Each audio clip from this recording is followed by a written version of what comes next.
Hi, I'm Claudia Brown Coulter with Pivotal Peace. I'm your go-to mediator for navigating divorce while parenting children with special needs. I'm also a legal document assistant, LDA, based in the greater Los Angeles area. When you're going through a divorce, you want to prevent access to things. Even if you guys are getting along great and it's uncontested, there's got to be a cutting off point. So, you want to think about changing passwords or setting some sort of two-factor authentication on your accounts. You're not trying to lock them out of accounts or hide information, but if this is a separate account for you, or maybe you guys have a joint bank account, but your separate accounts are also listed there, you want to think about how you can rearrange things or limit visual access to that information if it is a separate account. If you tend to reuse passwords, you want to think about it. You know what?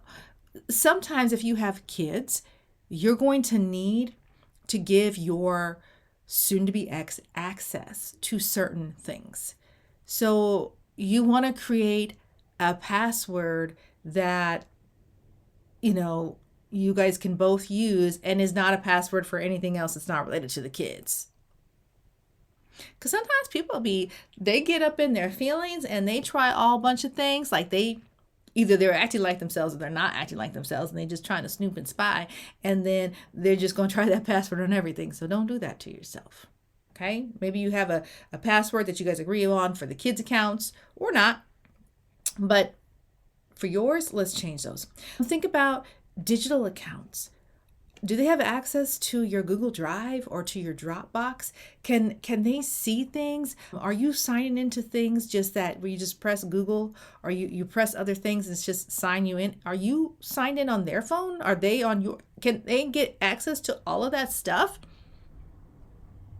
You are going to need to really evaluate, what can my spouse see and what can they not see? And if I can't take them off of this, should I just start a new account? Is it worth it? Is that worth it? That might be the answer. You want to revoke, if this is like, for example, Google, if you have all of your information there, you want to revoke access. Have them go start their own Google account, right? Change your password so that information is not being shared. It could be that maybe none of the information is shared, but you're signed in on the computer. So if you've got a computer, maybe it's a shared family computer, and you're signed in on the Chrome browser.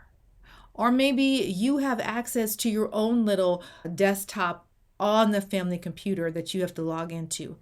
You want to consider changing that password. You're going to want to sign out of Chrome and sign out that browsing. You know when you're on Chrome and you're logged in and they want to know what account it's being logged under? You want to sign out of that, just as you would if you were at a hotel and were on a public computer or at the library. You want to sign out and then you want to delete your history. So limit that access, because you're going to need to be secure. People are like, oh, no. Don't send it to that email address. He can see my email. It's usually a he can see my email. I haven't yet had a man say she can see my email. Why? Why do they have access to your email? Why are they looking at your email? Change your password.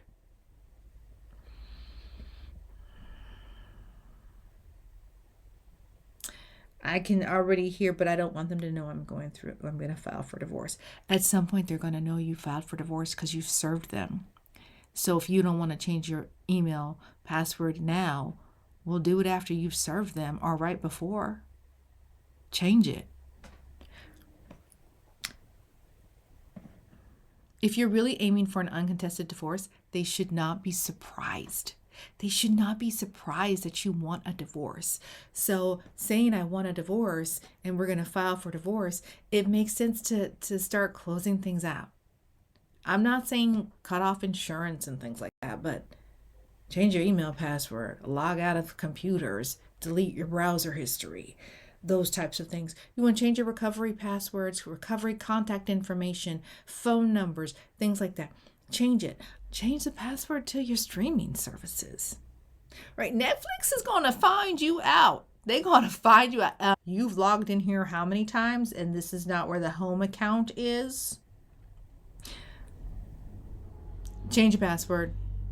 Delete their account, their profile on Netflix or Disney or whatever. Just do it. Just do it. Okay? This is about protecting your digital life, protecting your privacy, and taking some of your autonomy and power and control back. It is not about cutting your spouse off from joint monies or access to joint accounts. That is not it. Your email is not a joint account. Your Facebook, okay, if your Facebook is a joint Facebook, you need to end that Facebook because y'all ain't a couple no more. But that's if you even have Facebook, right? Your Instagram, your TikTok, that's not joint. Change your passwords, okay? Start living your own life. Oh, and don't forget to block and bless. You are going through a divorce, even though it's uncontested, you can still block them. You maybe don't want them to see everything you're doing, not that you're doing any dirt, but just because you want peace of mind. Or you may want to not be able to see what they're doing because you know that you're going to spiral and be looking at their feed and just torture yourself. So block them, bless them, and be on your way.